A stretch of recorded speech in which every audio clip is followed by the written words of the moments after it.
అద్దం పగిలితే శబ్దం వస్తుంది, కానీ గుండె పగిలితే నిశ్శబ్దమైపోద్ది. వేదన కలిగితే, బాధ కలిగితే మనసులో ఉన్న మనుషులకు చెప్పుకోగలుగుతాం, కానీ మనసులో ఉన్న మనుషులే గాయాన్ని రేపితే ఇంకెవరికి చెప్పుకుంటామండి?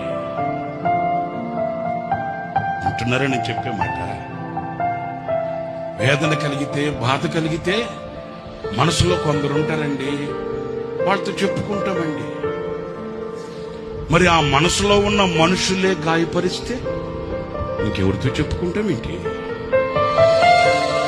దేహానికి గాయమైతే కుదుట పడుతుంది, ఎవరో సహాయం చేస్తారు, మేలు కలుగుతుంది. మరి గుండెకే గాయమైతే గుండె గాయాన్ని చూడగలిగిన వాడు ఎవడున్నాడండి?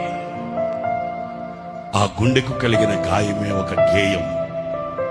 ఆ గేయమే ఈ సంవత్సరానికి మనందరికీ ఒక